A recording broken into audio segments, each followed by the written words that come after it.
That is inheritance and variations. आज आपण तिसरा जो धडा आहे इनहेरिटन्स अँड व्हेरिएशन्स त्याच्यामधला जो टॉपिक बघणार आहोत दॅट इज सेक्स क्रोमोझोम. आपण मागच्या लेक्चरला आपण काय बघितलं होतं, टाइप्स ऑफ क्रोमोझोम्स. क्रोमोझोमचे टाइप्स काय काय आहेत, कुठल्या ह्याच्यातनं तो क्रोमोझोम 4 प्रकार झाले होते ते बघितले होते. आणि मी सांगितलं पुढच्या लेक्चर आपण 6 क्रोमोझोम्स बघणार. We are going to have the 6 chromosomes. Now this 6 chromosome means what. 6 chromosome म्हणजे नेमकं काय आहे, the chromosome which is responsible for the sex determination. जे क्रोमोझोम सेक्स डिटर्मिनेशनसाठी रिस्पॉन्सिबल आहेत त्याला आपण म्हणतो sex chromosome. Now what this sex determination means, if the father and mother, this is female and male, हे क्रोमोझोम्स आहेत, sex chromosomes आहेत. Total आपण मी म्हटलं there are 23 pairs of chromosomes म्हणतो. 23 pairs of chromosomes. In this 23 pairs of chromosome, the 22 pairs हे काय autosomes आहेत. 22 pairs is autosome and 1 pair it is a sex chromosome. एक पेयर काय आहे, हा सेक्स क्रोमोझोम आहे. and that sex chromosome will determine the sex of the persons. म्हणजे तो मेल होणार आहे का फिमेल, हा तुमचा हा सेक्स क्रोमोझोम डिटरमाइन करतो. 23 पेयर्स हा काय ऑटोझोमल आहे. आता हा sex chromosome which is determining the sex is known as sex chromosome. म्हणून तुमची व्याख्या काय सांगितलेली आहे मी, the chromosomes which are responsible for determination of a sex. आता हा सेक्स डिटर्मिनेशन ज्याला केला जातो तर त्याचे काय कॅरेक्टर्स आहेत, तर it replicate to produce the exact copy. It replicate to produce exact copy of themselves and pass towards the daughter cell. आता जे मी तर ऑटोझोम आणि क्रोमोझोमसाठी घेतलं होतं तेच उदाहरण आपण घेऊया. XX XY. If we find the gamete it will be the X and इथे येणार आहे X Y. From this egg and this sperm it is going to produce XX and इथं X आणि Y. म्हणजे probability काय आहे, 50% will be the female and 50% will be the male. म्हणजे sex determination mostly depends upon the male character because it have the heterologous chromosome. हे कसं homologous आहे, एक सारखे आहे पण इथं काय डिफरंट आहे. एक X आहे आणि एक Y आहे. मग जो डॉटर सेल्स आहेत XX आणि XY प्रोबॅबिलिटी काय आहे, 50% मुली होऊ शकतात, 50% मुलं होऊ शकतात. इट इज नॉट नेसेसरी की, पण सगळ्यात महत्त्वाचं ह्या क्रोमोझोम आता X कारण हे कॉमन आहे, होमोलोगस आहे. इथून कुठला स्पर्म ह्या एगला कॉन्टॅक्ट होतोय, हा एगला समजा मेल मधला हा X आला तर तो काय होणार आहे, फिमेल होणार आहे. समजा इथून स्पर्म Y आला तर तो काय होणार आहे, मुलगा होणार आहे. म्हणजे 50% चान्सेस आहेत इट मे बी बॉयज और गर्ल्स. मग मी काय म्हटलेलं आहे, it replicate to produce exact copy. जिथं जे कॅरेक्टर आहे ते इथं असणार आहे. इथून एखादा कॅरेक्टर म्हणजे it is a exact copy which is passing towards the daughter cell. Daughter सेलमध्ये काय होतात, एक्झॅक्ट कॉपी होतात. आता ह्युमन बीइंग, हा ह्युमन बीइंग काय आणि अनदर मॅमल्स असो, बरेच मॅमल्स आहेत त्याच्यात काय X आणि Y क्रोमोझोम्स काय सेक्स क्रोमोझोम्स. म्हणजे काय मी मगाशी सांगितलेलं XX आणि XY हा सेक्स क्रोमोझोम आहे ह्युमन बीइंग्स मध्ये. आता आपण हा स्ट्रक्चर कसा आहे हे बघूया. What is the structure of X and Y chromosome. Definition तुमच्या लक्षात आली असेल. The determination is called as sex chromosomes, and it passing the character to the next generation. And in the human being and some mammals chromosomes काय X आणि Y. मग X and Y चे structures कसे आहेत ते बघूया. आता मी तुम्हाला काय केलेलं आहे, I done one difference part. मी मध्ये एक रेष ओढते आणि त्याचा फरक लिहिते. आता तुम्ही पेपरला समजा write short note on X chromosome म्हटलं की हे ह्या साईडचं लिहिलं तरी चालेल, आणि write short note on Y chromosome म्हटलं की ह्या पार्टचं लिहिलं तरी चालेल, आणि तुम्हाला मी डिफरन्स सुद्धा सांगणार. आता इथे मी एक्सचं लिहिलेलं आहे तसंच त्या पद्धतीने तिकडे वायचंही सांगणार आहे. पहिला आपण बघूया एक्स क्रोमोझोम. एक्स क्रोमोझोम कसा आहे, हा क्रोमोझोम मी काल घेतलेला आहे मेटासेंट्रिक टाईपमध्ये. मेटासेंट्रिक टाईपमध्ये काय होतं की it is appearing in the centromere at the middle. हा तुमचा काय आहे तर हा तुमचा सेंट्रोमियर आहे. Centromere this is arm. Two arms are present in the chromosomes. Long arm and short arm, दोन arms असतात. काय वेळा दोन्ही arms equal असतात. In the X chromosome both are equal, and this part, this arm is called as non-homologous region. हा काय non homologous region आहे centromere, आणि हा जो आहे होमोलॉगस रिजन. आता ह्याला होमोलॉगस का म्हटलंय तर वाय मधला खालचा पार्ट आणि एक्स मधला खालचा पार्ट हा सेम असणार आहे, म्हणून आपण म्हणतो होमोलॉगस रिजन. आणि वरचा जो पार्ट आहे वाय मधला हा एकदम शॉर्ट असतो. वाय आर्म मधला हा जो आर्म आहे हा शॉर्ट असतो, म्हणून याला आपण म्हटलंय नॉन होमोलॉगस रिजन. हे डायग्राम मध्ये मी एक्स क्रोमोझोम दाखवला. आता हा एक्स क्रोमोझोम कसा आहे तर फर्स्ट पार्ट पॉइंट आहे, it is straight, rod like and longer than Y chromosome. आता मी तुम्हाला इथं वाय क्रोमोझोम सुद्धा काढून दाखवते म्हणजे तुमच्या फरक थोडंसं लक्षात येईल. हा सेंट्रोमियर,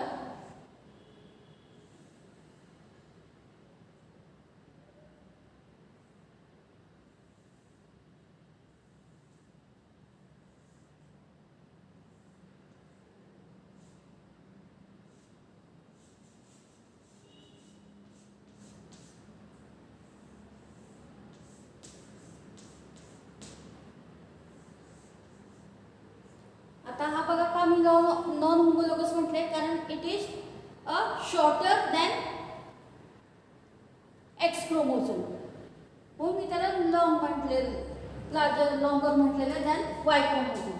मोठं का म्हटलं तर हे खूप मोठं आहे, स्ट्रेट आहे आणि रॉड सारखं आहे. रॉड आपण बघितलं लोखंडाचं रॉड, त्या पद्धतीने it is straight, rod like and longer than Y chromosome. म्हणून इथं फरक लिहिला आहे, it is shorter than X chromosome. X chromosome पेक्षा हा शॉर्ट आहे. सेकंड पॉइंट आपण बघितलं एक्स क्रोमोझोम मध्ये it contain large amount of euchromatin. काय आहे ह्या लार्ज अमाउंट ऑफ यूक्रोमॅटिन. इथं काय आहे इट कंटेन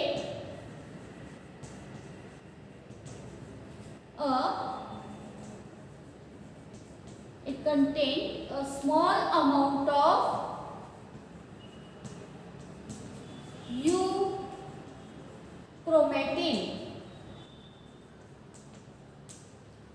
आता euchromatin, heterochromatin तुम्हाला ह्याच्या आधीचा जो चॅप्टर झालेला आहे ह्याच्या किंवा पुढचा सुतार मॅडमने जो घेतलेला आहे बायोटेक्नॉलॉजीमध्ये यूक्रोमॅटिन, हेट्रोक्रोमॅटिन हे सगळं तुम्हाला सांगितलेलं आहे. DNA रिप्लिकेशन, RNA रिप्लिकेशनमध्ये हे क्रोमॅटिनचा पार्ट कसा असतो तो सांगितला आहे. आता मी त्याच्या खोलात जात नाही आहे, फक्त एकच लक्षात ठेवा की एक्स क्रोमोझोममध्ये लार्ज अमाऊंट ऑफ यूक्रोमॅटिन असतं आणि वाय क्रोमोझोममध्ये मध्ये काय असतात, स्मॉल अमाऊंट ऑफ युक्रोमॅटिन असतं. आता third point, it contain small amount of heterochromatin. आता इकडे काय असणार आहे, it contain a large amount of heterochromatin.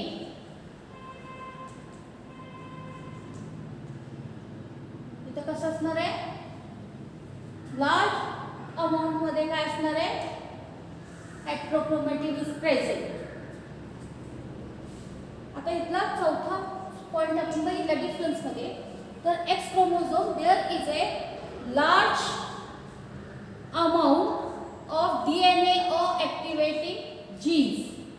Large amount मध्ये, large amount of DNA which is going to be activate, and here it is having, there is a small amount of DNA or less activate gene. Gene कसे less activate असतात. It is small and it is having less activating genes. Activation होतं पण amount कशी आहे, इथं large आहे, इथं लेस आहे, स्मॉल आहे. तुम्ही स्मॉल म्हणू शकता किंवा लेसर सुद्धा म्हणू शकता, तुम्हाला जे सोपं वाटेल. There is a lesser amount of DNA और एक्टिवेटेड जीन्स. ॲक्टिवेटिंग जीन्स कसे असणार, लेस किंवा इथं लेस आहे तर तिथे ॲक्टिवेटिंग जीन्स सुद्धा आपल्या मनाने कमी होणार आहे. Now fifth character, the chromosomes are metacentric.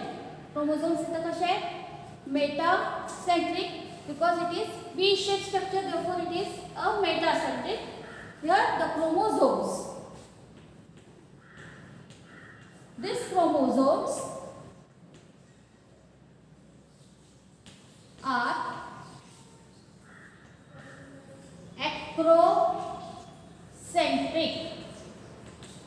कसा आहे तो, एक्रोसेंट्रिक आहे, हेन्स appear Y shape. म्हणून तो काय दिसतो आपल्याला, Y shape मध्ये दिसतो, because of the acrocentric in condition.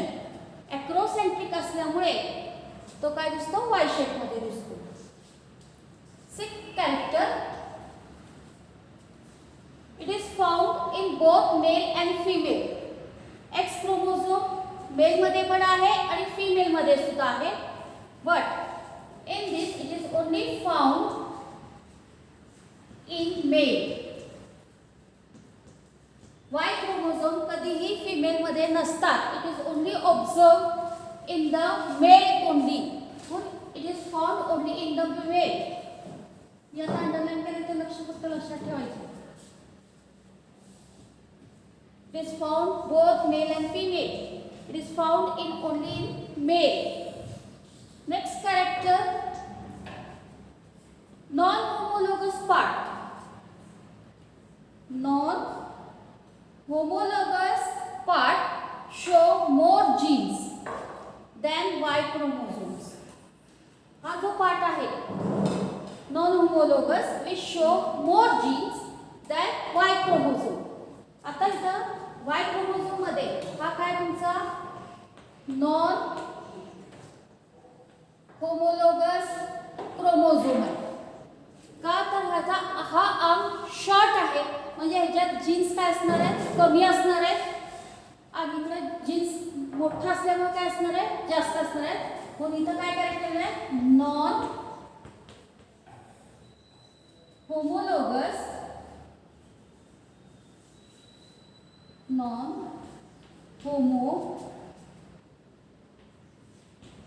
homologous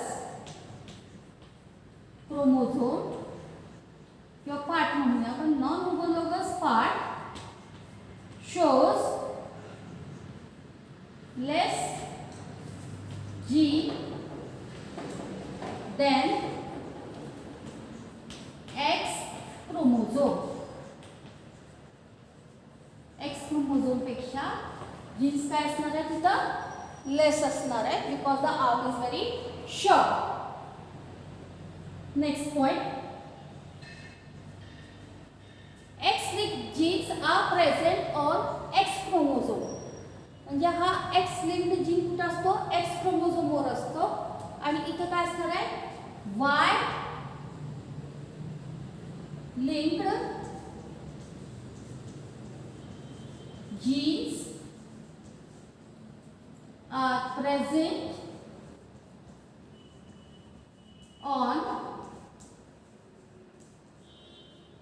Y chromosome.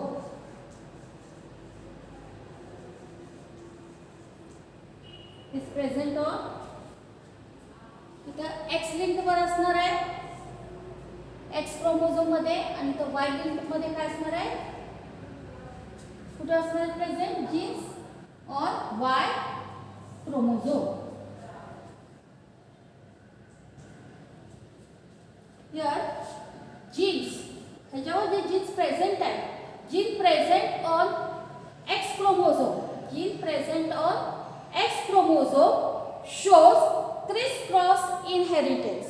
ह्याच्यात आपल्याला काय दिसतं criss-cross inheritance. It shows the criss-cross inheritance gene present on X chromosome. आणि इथं काय दिसतं gene present on Y chromosome